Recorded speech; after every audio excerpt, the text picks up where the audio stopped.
নেওয়া হবে বন্ধ কলকারখানা দ্রুত চালুর উদ্যোগ, শিগগিরই হকার পুনর্বাসন। নয়াপল্টনে মে দিবসের সমাবেশে বলেছেন প্রধানমন্ত্রী।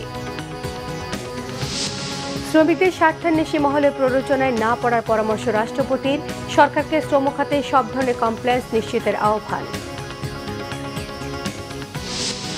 রেমিটেন্স যোদ্ধাদের সুরক্ষায় ব্যর্থ দূতাবাস রাখা নিয়ে ডাক্তার শফিকের প্রশ্ন। ব্যাংক লুটেরারা আবার ফিরলে বেশি ক্ষতি হবে শ্রমিকদের, মন্তব্য আক্তারের। টেলিভিশনে টিআরপির ম্যানিপুলেট স্বীকার করলেন বিএসসিএল এর মহাব্যবস্থাপক। অসন্তুষ্ট গণমাধ্যম বিশ্লেষকরাও, শিগগিরই নতুন নীতিমালার আশ্বাস তথ্যমন্ত্রীর। দেখছিলেন ক্রাউন সিমেন্ট সংবাদ শিরোনাম। প্রধানমন্ত্রী তারেক রহমান বলেছেন, পর্যায়ক্রমে দেশের বন্ধ কলকারখানা খুলে দেওয়া হবে। আহ্বান জানান প্রত্যাশিত দেশ গড়তে সবাইকে শ্রমিক হিসেবে নাম লেখানোর জন্য। উচ্ছেদের শিকার হকারদের দ্রুত পুনর্বাসনের কথাও জানিয়েছেন তিনি। যে কোনো অরাজকতার বিরুদ্ধে দেশের মানুষকে জেগে ওঠার আহ্বান রাখেন তারেক রহমান। রিপোর্ট করছেন আহমেদ সরওয়ার। মহান মে দিবস উপলক্ষে নয়াপল্টন দলীয় কার্যালয়ের সামনে শ্রমিক সমাবেশ জাতীয়তাবাদী শ্রমিক দলের। দীর্ঘ 1.5 যুগ লন্ডনে নির্বাসিত জীবন শেষে দেশে ফেরার পর এই প্রথম শ্রমিক সমাবেশে যোগ দেন প্রধানমন্ত্রী ও বিএনপি চেয়ারম্যান তারেক রহমান। বিকালে যখন সভামঞ্চে উপস্থিত হন, তখন জনস্রোত কাকরাইল থেকে ফকিরাপুল পার হয়ে যায়। সভামঞ্চে উঠে উপস্থিত জনতার প্রতি হাত নেড়ে শুভেচ্ছা জানালে পুরো এলাকা স্লোগানে মুখর হয়ে ওঠে।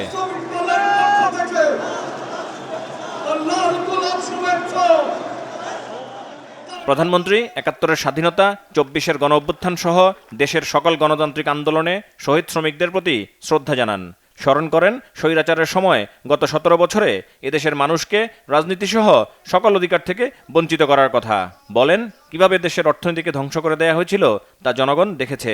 সরকার গঠিত হওয়ার পরে সাথে সাথেই আমি সংশ্লিষ্ট ব্যক্তিবর্গকে সাথে নিয়ে বসেছি এবং নির্দেশনা দিয়েছি, এবং আপনারা জানলে খুশি হবেন, এই সপ্তাহে গত 1 মাস আগে আমি নির্দেশনা দিয়েছি যে কিভাবে আমরা কত দ্রুত আমরা বন্ধ কলকারখানা কোনটি চালু করতে পারবো, যাতে আবার সেই সকল শ্রমিক যারা কর্মসংস্থান হারিয়ে বেকার হয়ে গিয়েছিল, সেই সকল শ্রমিকের কর্মের ব্যবস্থা আমরা করতে পারি।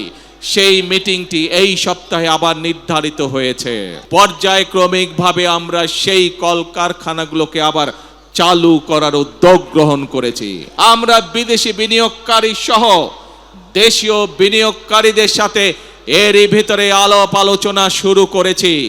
আমরা তাদেরকে উৎসাহ প্রদান করছি, আমরা তাদের বিভিন্ন সমস্যা সমাধানের চেষ্টা করছি, যাতে করে সেই বিনিয়োগকারীরা সে দেশেই হোক অথবা বিদেশি হোক এই দেশে কলকারখানা তৈরি করে।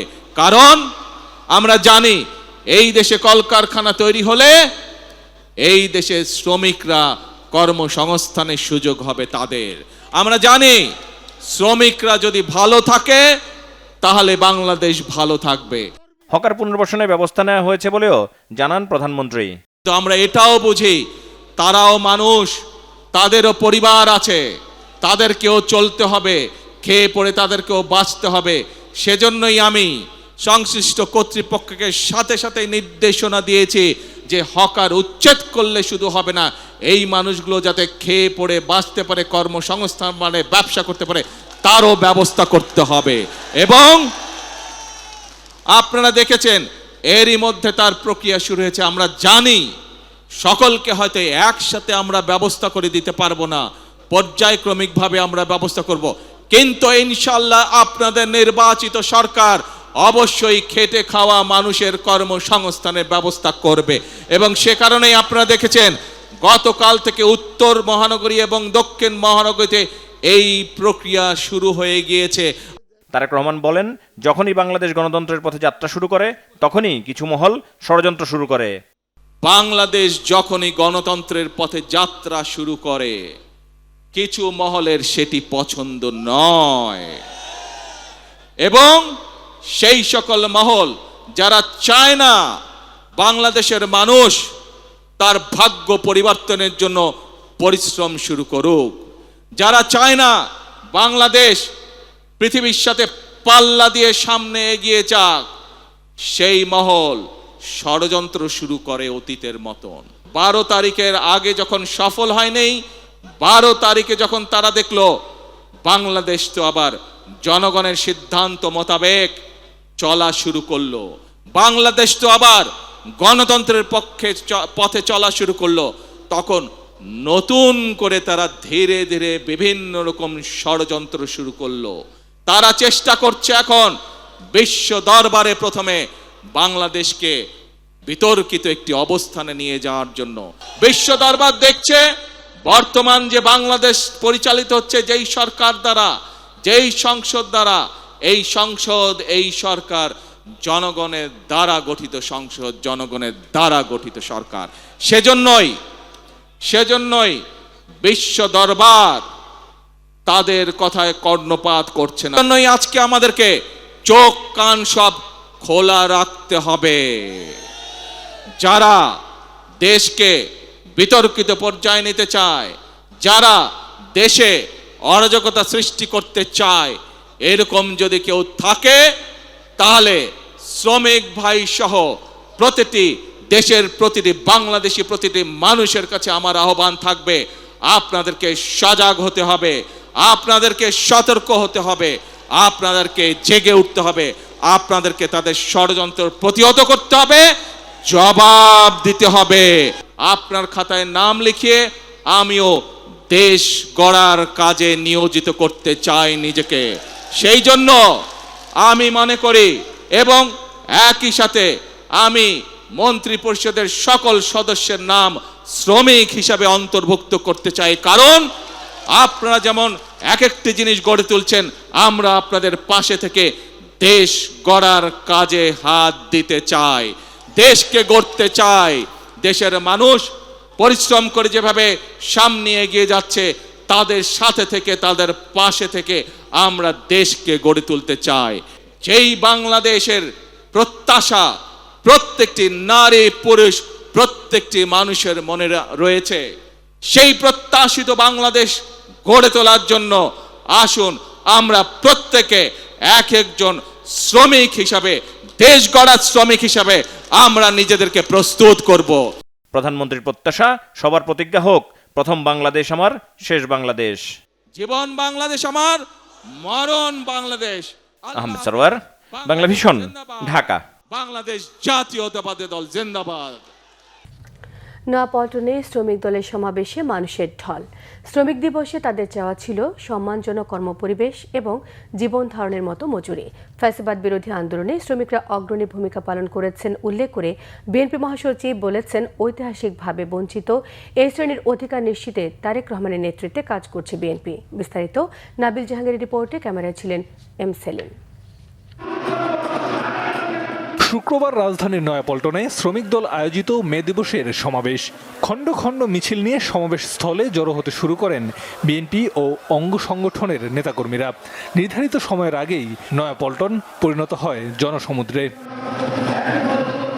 নেতাদের বক্তব্যে খেটে খাওয়া মানুষের অবদান ও তাদের উপর বঞ্চনার ইতিহাস উঠে আসে। ধারাবাহিক শোষণের শিকার এই শ্রমিক শ্রেণীর নানা দাবি দাওয়া তুলে ধরেন তারা। শ্রমিকদের ন্যায় সঙ্গত দাবি আমাদের ঘোষণা দিতে হবে, শ্রমিকদের ন্যায্য মজুরি ঘোষণা দিতে হবে।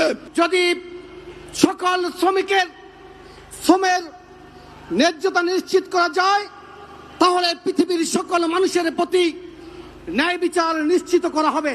শ্রমিকের জীবন মান উন্নয়নে রাষ্ট্রীয় সুযোগ সুবিধা নিশ্চিত করতে কাজ করবে।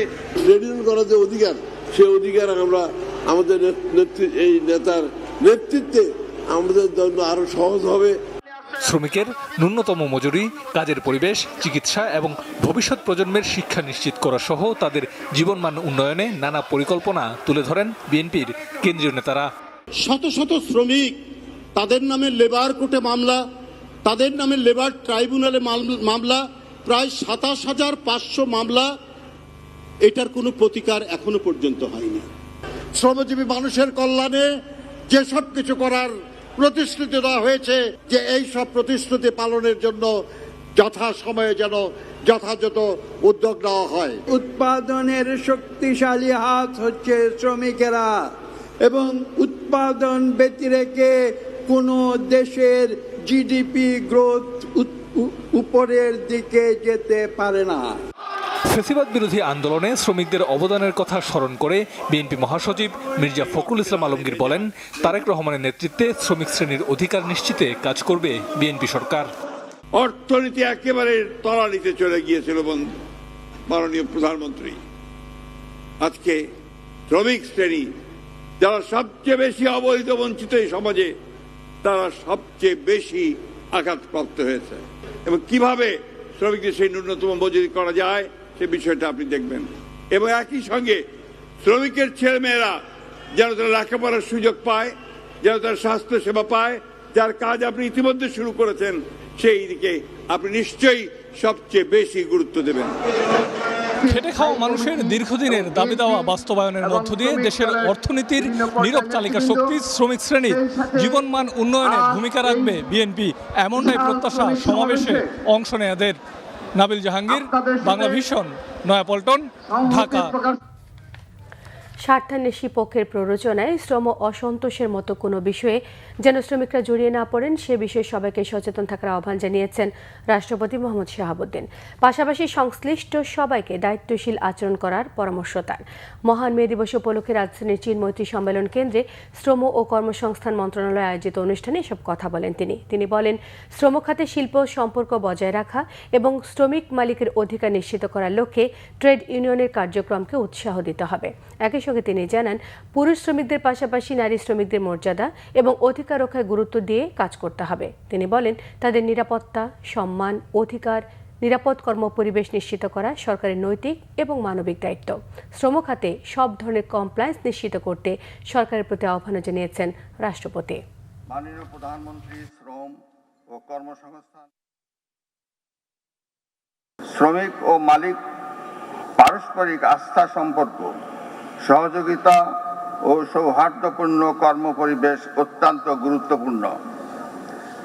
এর মাধ্যমে উৎপাদনশীলতা বৃদ্ধির পাশাপাশি টেকসই শিল্প উন্নয়ন ও সুরক্ষিত কর্মসংস্থান দেশের অর্থনীতিতে গুরুত্বপূর্ণ ভূমিকা পালন করবে। কোনো স্বার্থান্বেষী পক্ষের প্ররোচনায় শ্রম অসন্তোষের মতো কোনো বিষয়ে যেন শ্রমিক ভাইয়েরা জড়িয়ে না পড়েন সে বিষয়ে সকলকে সচেতন থাকার পাশাপাশি দায়িত্বশীল আচরণ করার জন্য সংশ্লিষ্ট সকলের প্রতি আহ্বান জানাচ্ছি। বিদেশে থাকা রেমিটেন্স যোদ্ধাদের অধিকার সংরক্ষণ করতে না পারলে সেরকম দূতাবাস থাকার দরকার নেই মন্তব্য করেছেন জামাত ইসলামের আমির ডাক্তার শফিকুর রহমান। আন্তর্জাতিক শ্রমিক দিবস উপলক্ষে রাজধানী বায়তুল মোকাররমের দক্ষিণ গেইটে শ্রমিক কল্যাণ ফেডারেশনের সমাবেশে তিনি মন্তব্য করেন। রিপোর্ট করছেন ওমর ফারুক। আন্তর্জাতিক শ্রমিক দিবসে বাংলাদেশ শ্রমিক কল্যাণ ফেডারেশনের আয়োজিত এই সমাবেশ শুক্রবার বিকেলে বায়তুল মোকাররমের দক্ষিণ গেটে এই আয়োজন করে সংগঠনটি।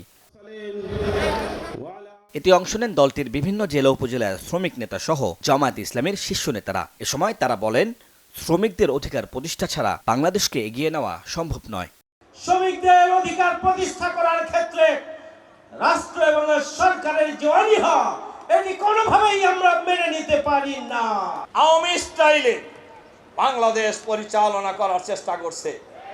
আওয়ামী স্টাইলেই যদি বাংলাদেশ চলে, গায়ের জোরেই যদি বাংলাদেশ চলে, গায়ের জোরেই যদি পার্লামেন্ট চলে, তাহলে ফ্যাসিবাদ মুক্ত করার জন্য বাংলাদেশের হাজার হাজার মানুষ জীবন দিল কেন? মালিক ও শ্রমিকদের মধ্যে বন্ধুত্বপূর্ণ সম্পর্ক অর্থনীতিকে এগিয়ে নেবে বলে মন্তব্য করেন জামায়াত ইসলামের সেক্রেটারি জেনারেল মিয়া গোলাম পরোয়ার। মালিক আর শ্রমিকের মধ্যে শত্রুতা নয়, সৎ মালিক সৎ শ্রমিক বন্ধু হয়ে উৎপাদন অর্থনীতির চাকা ঠিক রাখবে, আবার শ্রমিকের প্রয়োজন পূরণ করার ন্যায্য মজুরি তারা অর্জন করবে। শ্রমিক সৎ থেকে ডিউটিতে ফাঁকি দেবে না, কারখানা অর্থনীতি চালু রাখবে। আবার মালিকও শ্রমিকের ন্যায্য মজুরি না দিয়ে শ্রমিককে ঠকাবে না। যুগে যুগে শ্রমিক নেতাদের ভাগ্যের পরিবর্তন হলেও পরিবর্তন হয়নি কেবল শ্রমিকদের। তাদের উপেক্ষা করে কোনো সমাজ অগ্রসর হয় না বলে মন্তব্য করেন জামায়াতের আমির ডাক্তার শফিকুর রহমান। যে টাকা দিয়ে পাশের দেশের প্রতিবেশী দেশসমূহের লোকেরা যায়, তার চাইতে 3 গুণ 4 গুণ ওই দালালদেরকে দিয়ে তাদেরকে বিদেশে যেতে হয়। তখন তারা সেই টাকাটাও পোষাতে পারে না, তাদেরকে মানবেতর জীবনযাপন করতে হয়। যদি ওই সমস্ত এমবেসি এই কাজ না করতে পারে, ওখানে এমবেসি থাকারই কোনো প্রয়োজন নেই। এমবেসি কার জন্যে? এমবেসির কিছু কর্মকর্তা কর্মচারীকে লালন পোষণ করার জন্য নয়। শ্রমিকদের ন্যায্য অধিকার নিশ্চিত করতে সংসদের বাহির ও ভিতরে লড়াই চলবে বলেও মন্তব্য করেন জামায়াত আমির। ওমর ফারুক, বাংলা ভিশন, ঢাকা। ব্যাংক লুট করে হাজার হাজার কোটি টাকা পাচারকারীদের আবারও ব্যাংকের মালিকানার সুযোগ দিয়ে দেশের অর্থনীতি ধ্বংসের আইন পাশ করেছে সরকার, অভিযোগ এনসিপি সদস্য সচিব আক্তার হোসেনের। শুক্রবার বিকেলে রাজধানীর শাহবাগে আন্তর্জাতিক শ্রমিক দিবস উপলক্ষে আয়োজিত শ্রমিক সমাবেশে এ অভিযোগ করেন তিনি। বলেন, ব্যাংক লুটেরারা আবারও সুযোগ পেলে আবারও অর্থ পাচার করবে। এতে সবচেয়ে বেশি ক্ষতিগ্রস্ত হবে শ্রমিকরাই। অতি দ্রুত ব্যাংক রেগুলেশন আইন সংশোধনের দাবি জানিয়েছেন তিনি। এ সময় সিনিয়র যুগ্ম মুখ্য সচিব হান্নান মাসুদ জানান, দেশের অর্থনীতির চালিকা শক্তি শ্রমিকরা হলেও তাদের অধিকার এখনও অনিশ্চিত। শ্রমিকদের যথাযথ মর্যাদা দিতে দ্রুত সময়ের মধ্যে তাদের ন্যায্য মজুরি এবং নিরাপদ কর্ম পরিবেশ নিশ্চিতের দাবি জানিয়েছেন তিনি। মাত্র 7.5% টাকা ব্যাগ দিয়ে হাজার হাজার কোটি টাকাতে তারা লুটপাট করলো, তারা বৈধতা পাবে, আবার তারা লুটপাট করবে। বাংলাদেশের ব্যাংক খাতগুলোকে ধ্বংস করা হবে, অর্থনীতিকে ধ্বংস করা হবে। তার মধ্য দিয়ে এদেশের শ্রমিকেরা, মেহনতি মানুষেরা, তাদের মজুরিকে বাধাগ্রস্ত করা হবে, তাদের জীবনমানকে কমিয়ে নিয়ে আসা হবে। বাংলাদেশকে অর্থনীতিকে একটা খাদের কিনারায় নিয়ে গিয়ে দাঁড় করানো হবে, এমন ধরনের আইন সংসদে পাশ করানো হয়েছে। লুটেরাদের কাছে ব্যাংক ফিরিয়ে দেওয়ার যে আইন, সেটাকে সংসদে নিয়ে এসে পরিবর্তন করতে হবে। লুটেরাদের কাছে ব্যাংকের মালিকানা ফিরিয়ে দেওয়ার কোনো সুযোগ রাখা যাবে না। যাদের শ্রম এবং ঘামের উপর গড়ে উঠেছে আধুনিক সভ্যতা, ঘুরছে দেশের অর্থনীতির চাকা, সে সকল শ্রমিক আজও অবহেলিত। বাংলাদেশে সিংহভাগ শ্রমিক এখনও আনুষ্ঠানিক খাতের আওতায় নেই। নামমাত্র মজুরিতে অর্থনীতির নিরাপত্তা কাঠামোর বাইরে ধুকে ধুকে চলছে অর্থনীতির মূল কারিগরদের জীবন। নাবিল জাহাঙ্গীরের রিপোর্ট, ক্যামেরায় ছিলেন সাইদুল ইসলাম। একবিংশ শতাব্দীতে এসেও দেশের 80% শ্রমিকই কাজ করেন অনানুষ্ঠানিক খাতে, অর্থাৎ এসব শ্রমিকদের সাথে নিয়োগকর্তার কোনো আনুষ্ঠানিক চুক্তি থাকে না। অনানুষ্ঠানিক খাতের শ্রমিকদের নেই নিয়মিত কাজের ব্যবস্থা, নির্দিষ্ট মজুরি কাঠামো বা কাজের নির্দিষ্ট সময়সীমা। কাজের পরিবেশ ও নিরাপত্তা নিয়েও রয়েছে প্রশ্ন। 1000 ভাই, 800 ভাই, 700 ভাই, 600 ভাই, রেটের উপর নির্ভর নাই। 800 দেয়, কাউকে 1000 দেয়, ঠিক নাই। মানে ওরা যারা নিজস্ব লোক সেখানে বেতন বেশি, আর যারা অন্য লোক, অন্য লেবার, তাদের বেতন 700-800 এরকম হয়। একটু টুকটাক সাহায্য চলে, সবসময় তাই না। মনে করেন 1 মাস লেগে করলে 2 মাস বয়ে থাকতে হয়। এইটা 700-800 চলে। এতে জীবন বাঁচা নিয়ে জীবনটা বাঁচায় রাখুন নাকি, আর চলার কোনো পথ নাই। একটু মানে পরে আর কি, টান পরে আর কি। বর্তমান উচ্চ মূল্যের বাজারে অনানুষ্ঠানিক খাতের শ্রমিকদের আয়ের সাথে ব্যয়ের হিসাব মেলানোর পর প্রাপ্তির খাতাও শূন্য। সারা জীবন খেটেও এসব শ্রমিক জোটাতে পারেন না অবসর জীবন বা দুর্দিনের জন্য সামান্য কিছু পুঁজি। পরিবার দেশে আমি সিঙ্গেল ঢাকা থাকি আর কি। অনেকদিন হয়েছে, মনে চল্লিশ, আমার জোয়ান বয়স বুড়ো হয়ে গেছে এই কাজ করতে করতে। পরিশ্রম করে হয়তো 5 জনকে চালাইতে হয়, যে টাকা পাই নিজে চলতে হয়, এই আর না। আছি সময় নেই, জমা জাতি নাই কিছু, সময় আছে চলে না ভাই। কি করো, কোনোরকম জিন্দিগি কাটাই দিতে আছে। নীরবে দেশের জিডিপিতে প্রায় 40 থেকে 50% অবদান রেখে যাওয়ার প্রতিদানে এই শ্রমিকদের প্রতিও রাষ্ট্র সচেতন হবে, খুঁজবে মজুরি বৈষম্য, জীবনের অর্থনৈতিক অনিশ্চয়তা, এমনটাই প্রত্যাশা সবার। Nabil Jahangir, Bangla vision, Dhaka. Television rating point বা টিআরপি ইচ্ছে করলে ম্যানিপুলেট করা সম্ভব, নিজেই স্বীকার করলেন টিআরপি নির্ধারণকারী প্রতিষ্ঠান বিএসসিএল এর মহাব্যবস্থাপক। এমনকি যে পদ্ধতিতে রেটিং নির্ধারণ করা হয় তা নিয়েও অসন্তুষ্টির কথা জানিয়েছেন তিনি। আর টিআরপি পদ্ধতি শতভাগ ডিজিটালাইজেশন ছাড়া এই সমস্যা থেকে উত্তরণের উপায় দেখছেন না গণমাধ্যম বিশ্লেষকরা। টিআরপি সিস্টেমকে স্বচ্ছতা এবং জবাবদিহিতায় আনতে শিগগিরই নতুন নীতিমালা প্রণয়নের আশ্বাস দিলেন তথ্য সম্প্রচার মন্ত্রী জহিরুদ্দিন স্বপন। বিস্তারিত মামুন আবদুল্লাহ রিপোর্টে। টিআরপি বা টেলিভিশন রেটিং পয়েন্ট, সহজে বলতে গেলে টেলিভিশনে কোন চ্যানেল মানুষ বেশি দেখে কিংবা কম দেখে তা নিরূপণের যে পদ্ধতি, তাই হচ্ছে টিআরপি। দেশে আগে টিআরপি সংগ্রহ করত সিরিয়াস এবং এমআরবি নামক বেসরকারি সংস্থা। সে সময় টিআরপিতে নানা রকম অনিয়ম, জালিয়াতি ও পক্ষপাতদুষ্ট ভূমিকার কারণে বাতিল হয় সেই প্রতিষ্ঠান। এমন অভিযোগের মুখে 2023 সালের জানুয়ারিতে সরকারি প্রতিষ্ঠান বাংলাদেশ স্যাটেলাইট কোম্পানি লিমিটেড BSCL-কে টিআরপি সেবা দিতে তথ্য ও সম্প্রচার মন্ত্রণালয় প্রস্তাব দেয়। প্রস্তাবনা অনুযায়ী এক নির্দেশনায় কমপক্ষে 2000 ডিভাইস বা সেট টপ বক্স স্থাপনের মাধ্যমে কার্যক্রমের শর্তে চুক্তি স্বাক্ষরিত হয়। সেখানে 2000 দূরে থাক মাত্র 300 ডিভাইস দিয়ে টিআরপি নির্ধারণ করছে BSCL। টিআরপি ম্যানুপুলেট নিয়ে টেলিভিশনের অভিযোগের সত্যতা মেলে গণমাধ্যম সংস্কার কমিশনের প্রতিবেদনেও। কমিশন প্রধান টিআরপিকে ভৌতিক বলে আখ্যা দেন, যেখানে দেখা যায় দেশের শীর্ষস্থানীয় টেলিভিশন চ্যানেলগুলোকে পেছনে ফেলে সামনে দেওয়া হয় নিচের সারির কিছু টেলিভিশন। অভিযোগ আছে কয়েক হাত ঘুরে আর্থিক লেনদেনের মাধ্যমে টিআরপি নির্ধারণ করারও। আমরা তো রিপোর্টে কোনো মিথ্যা কথা লিখি নাই, আমরা তো রিপোর্টে যা লিখেছি সব এভিডেন্স বেসড, প্রমাণ, সরকারি নথি, এগুলোর ভিত্তিতেই করেছি। ওখানে তো কোনো মিথ্যা কথা লেখার কোনো সুযোগ নেই। তবে এই ভৌতিক গল্পই শেষ নয়। টিআরপি পদ্ধতি যে সহজেই ম্যানুপুলেট করে যে কোনো টেলিভিশনের পক্ষে রেটিং পয়েন্ট বাড়ানো যায় তাও স্বীকার করলেন খোদ টিআরপি নির্ধারণকারী প্রতিষ্ঠান BSCL এর মহাব্যবস্থাপক শাহ আহমেদুল কবির। ম্যানিপুলেট করা সম্ভব। ম্যানিপুলেট করা, ধরেন আপনি কোনো একটা বাসার ঠিকানা জেনে গেলেন যে এই বাসায় এরকম একটা বক্স আছে, এই বক্সটা মানে আপনার কি লাগবে, ওই বাসার লোককে কনভিন্স করতে হবে যে আপনি আমার টেলিভিশনটা বসে বসে দেখবেন।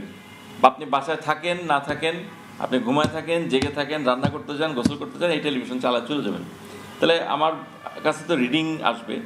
তো এটাও কিন্তু আমাদের আবার সিস্টেম কিন্তু এটা ধরতে পারে। আপনি যে ডিজিটালাইজেশনের কথা বলেছেন, এখানে কিন্তু আমার সিস্টেমটা এটা ধরতে পারে যে ধরুন অ্যাবনর্মাল ভিউ, সে হয়তো অ্যাবনর্মাল ভিউ না করলো, সে যেভাবে রেটিং বাড়ানো দরকার সেভাবেই করলো, সেক্ষেত্রে কি আপনাদের ধরার উপায় আছে? সেক্ষেত্রে ধরা খুব ডিফিকাল্ট, সেক্ষেত্রে ধরা খুব ডিফিকাল্ট, ভেরি ডিফিকাল্ট। বিভিন্ন টেলিভিশন চ্যানেলের নাম দিয়ে ফোন করে তাদেরকে বিভিন্ন ধরনের অফার দেয় যে আপনি আমার চ্যানেলটা দেখবেন, আপনি মাসে এই করে পাবেন, অমুক জায়গায় আপনার টাকা পৌঁছা যাবে, একটা বিকাশ নাম্বার দেন, এই করেন সেই করেন, এরকম কিছু বলে, বা আপনার বাসায় গিফট পাঠাবো, অনেক ধরনের প্রলোভন দেখায়। তো তারা আবার এগুলো মাঝে মাঝে আমাদেরকেও জানায় যে স্যার এরকম কি দিলেন বাসায়, এখন তো বিভিন্ন দিক থেকে ফোন আসে। ইভেন প্রথমে হয়তো যে আমার চ্যানেল দেখেন, এখন কম্পিটিশনটা এমন পর্যায়ে গেছে যে ওই চ্যানেল দেখবেন না ওই জন্য টাকা দেয়। আমরাও এটাতে খুব বিরক্ত স্যাটেলাইট কোম্পানি হিসাবে, যে এটা কি একটা জিনিস আমরা নিয়েছি, এটা তো আমরা ম্যানেজ করতে পারছি না, আমাদের সাথে কাস্টমারদের সবার রিলেশনশিপ খারাপ হয়ে যাচ্ছে। গণমাধ্যম বিশ্লেষকরা বলছেন, দীর্ঘদিন ধরে জিয়ে থাকা এই সমস্যা নিরসনে সম্পূর্ণ ডিজিটালাইজেশনের কোনো বিকল্প নেই। একটা টেলিভিশন চ্যানেল যেটার মান ভালো না, সে ডিজিটাল প্ল্যাটফর্ম থেকে সেরকম ইনকাম করতে পারছে না, কিন্তু এই টিআরপিতে সে ম্যানিপুলেশন করে সে কিন্তু বিজ্ঞাপনী সংস্থার কাছ থেকে ভালো ইনকাম করছে। তো ফলে আপনি কিন্তু এটা বের করা খুব সহজ। এই টিআরপির মাধ্যমে যে সে যখন বিজ্ঞাপনদাতার কাছে বিজ্ঞাপন ক্লেম করছে বা চাচ্ছে, বিজ্ঞাপনদাতারা বিজ্ঞাপন দিচ্ছে না, কারণ টিআরপির এই যে ম্যানিপুলেটেড সিস্টেম অনুযায়ী যে ডেটাটা তার কাছে আসছে বা বিজ্ঞাপনদাতার কাছে যাচ্ছে, সেটা অনুযায়ী তারা দেখবেন যে আপনি একই অনুষ্ঠান বা একই খবর অথবা একই ভিডিও দিয়ে আপনি ডিজিটাল প্ল্যাটফর্ম থেকে বা মাল্টিমিডিয়া প্ল্যাটফর্ম থেকে আপনি অনেক বেশি ইনকাম করছেন, কিন্তু সেই অনুযায়ী বিজ্ঞাপন এখান থেকে পাচ্ছেন না। সবচেয়ে বড় সমাধান হচ্ছে ডিজিটাল সিস্টেমে চলে যাওয়া। সেইটা সবচেয়ে বড় উদ্যোগ নিতে হবে টেলিভিশন মালিক এবং মালিকদের সংগঠন প্লাস তথ্য মন্ত্রণালয় বা সরকারের সুনির্দিষ্ট অথরিটিকে। তথ্য ও সম্প্রচার মন্ত্রী জহিরুদ্দিন স্বপন বলছেন, সমস্যার সমাধানে টিআরপি সিস্টেমকে ডিজিটালাইজেশনের পাশাপাশি স্বচ্ছতার প্রশ্নে নেওয়া হবে নতুন নীতিমালা। সামান্য কিছু ডিভাইসকে দিয়ে এত বিশাল কোটি কোটি টেলিভিশনের প্রপার রিডিং কিন্তু পাওয়া সম্ভব না, কিন্তু এরকম একটা ভুল তথ্য পরিসংখ্যানের উপরেই কিন্তু টিআরপি বলে চালিয়ে দেওয়া হচ্ছে। তো এটা আমার দৃষ্টিগোচরে এসছে, নজরে এসছে। আমরা মন্ত্রণালয়ের পক্ষ থেকে সংশ্লিষ্ট যারা বিশেষ করে টেলিভিশন মালিক, তারপরে কোঅপ অ্যাসোসিয়েশনের মেম্বার সহ সকলের সঙ্গে কথা বলে আমরা এ ব্যাপারে একটা নীতিমালা তৈরি করব এবং পরিপূর্ণ একটা ডিজিটালাইজড মেজারমেন্টের মধ্যে আমরা যাব। টেলিভিশন চ্যানেলগুলোর মধ্যে বৈষম্য সৃষ্টিকারী ও অবমাননাকর এই পদ্ধতি নিয়ে পুনর্বিবেচনা করা উচিত বলে মনে করেন সংশ্লিষ্টরা। বেসরকারি বিজ্ঞাপন দাতা সংস্থাগুলোর প্রধান বিবেচ্য বিষয় জনমত জরিপ বা টিআরপি সিস্টেম, যেখানে রায়ানের এক জরিপে দেখা যায় বেসরকারি টেলিভিশনগুলোর বিজ্ঞাপন বাজার 5,000 কোটি টাকারও বেশি। সেখানে এই অস্বচ্ছ টিআরপি সিস্টেমের কারণে বিপুল পরিমাণ আর্থিক ক্ষতির সম্মুখীন হচ্ছে দেশের অনেক টেলিভিশন। মামুন আব্দুল্লাহ, বাংলা ভিশন, ঢাকা। শ্রমিক দিবস উপলক্ষে জাতীয় প্রেস ক্লাবের সমাবেশে করেছে বিভিন্ন সংগঠন। সকালে সংক্ষিপ্ত সমাবেশ করেছে বাংলাদেশ নৌযান শ্রমিক ফেডারেশন। শ্রমিকের সর্বনিম্ন মজুরি 30,000 টাকা ঘোষণা সহ 10 দফার দাবি তুলে ধরা হয়েছে সেখানে। সমাবেশ শেষে র্যালি করে সংগঠনটি। শোষণ বিরোধী র্যালি করেছে national garments workers federation NGWF। র্যালিটি পুরানা পল্টন, গুলিস্তান, প্রেস ক্লাব সহ বিভিন্ন সড়ক প্রদক্ষিণ করে। শ্রমিকের মৃত্যু ভয়হীন নিরাপদ কর্মসংস্থান নিশ্চিত এবং সম্মানজনক মজুরির দাবিতে র্যালি করেছে সম্মিলিত গার্মেন্টস শ্রমিক ফেডারেশন এবং বাংলাদেশ লেবার কংগ্রেস। নারীদের মাতৃত্বকালীন ছুটি 6 মাস করার দাবি জানিয়েছে সংগঠনটি।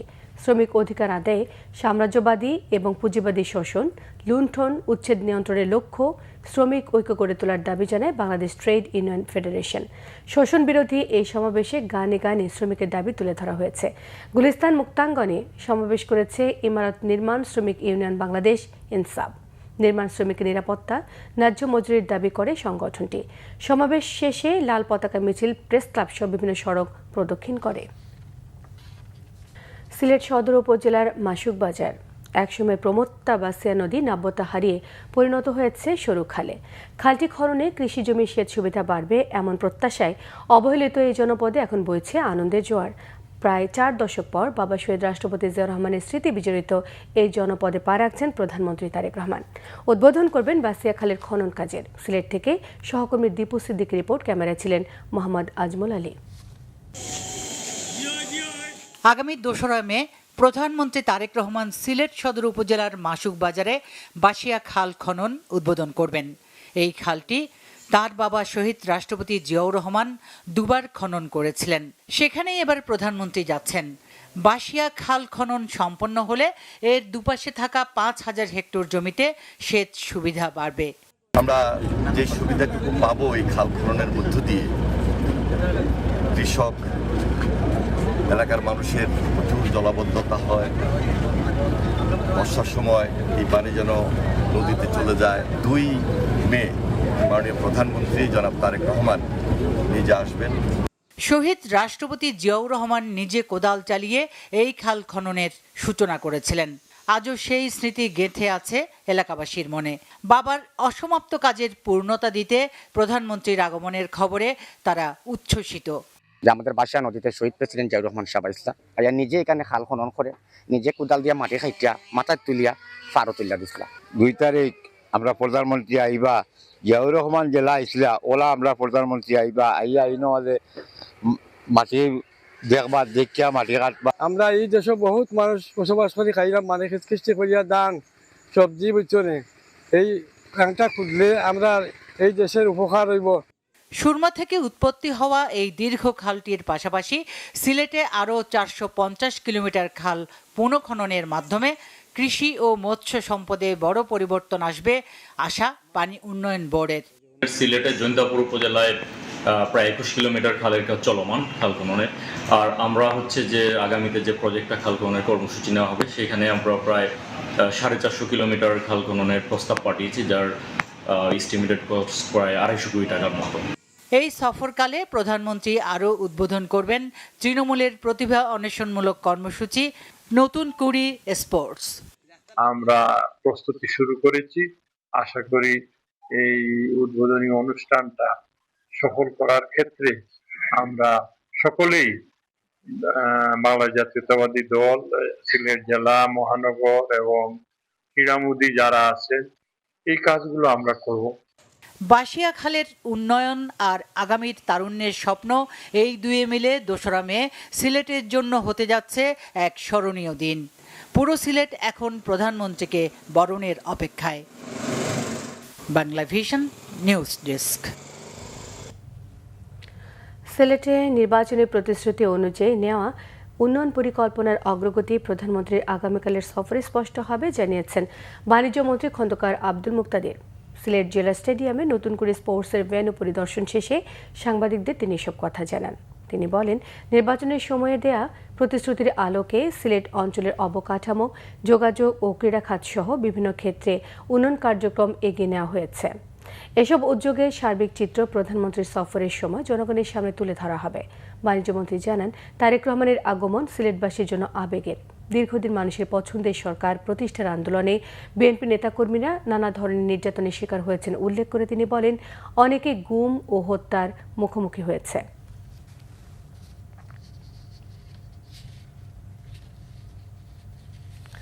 এক সপ্তাহের ব্যবধানে কিছু নিত্যপণ্যের দাম আরও বেড়ে গেছে।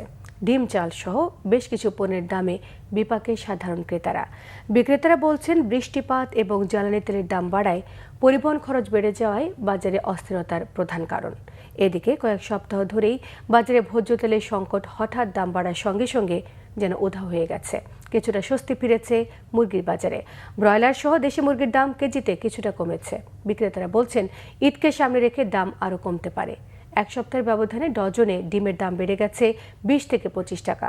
কিছুটা স্থিতিশীল রয়েছে মাছের বাজার। অন্যদিকে টানা বৃষ্টির প্রভাব পড়েছে সবজির বাজারেও। পাইকারি বাজারে কিছুটা সহনীয় থাকলেও খুচরা বাজারে সবজির দাম তুলনামূলক বেশি।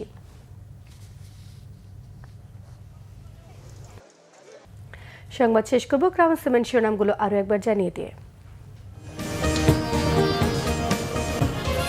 নেওয়া হবে বন্ধ কলকারখানা দ্রুত চালুর উদ্যোগ, শিগগিরই হকার পুনর্বাসন। নয়াপল্টনে মে দিবসের সমাবেশে বলেছেন প্রধানমন্ত্রী। শ্রমিকদের স্বার্থান্বেষী মহলের প্ররোচনায় না পড়ার পরামর্শ রাষ্ট্রপতির। সরকারকে শ্রম খাতে সব ধরনের কমপ্লেক্স নিশ্চিতের আহ্বান। রেমিটেন্স যোদ্ধাদের সুরক্ষায় ব্যর্থ দূতাবাস রাখা নিয়ে ডাক্তার শফিকের প্রশ্ন। ব্যাংক লুটেরারা আবারও ফিরলে বেশি ক্ষতি হবে শ্রমিকদের, মন্তব্য আক্তারের। টেলিভিশনে টিআরপির ম্যানিপুলেট স্বীকার করলেন বিএসসিএল এর মহাব্যবস্থাপক। অসন্তুষ্ট গণমাধ্যম বিশ্লেষকরা, শিগগিরই নতুন নীতিমালার আশ্বাস তথ্যমন্ত্রীর। এই ছিল এখনকার মতো। পরের সংবাদ রাত 10:30টায়। 9টায় রয়েছে নিউজ 20। দেখার আমন্ত্রণ রইল। এতক্ষণ সঙ্গে থাকায় সবাইকে ধন্যবাদ।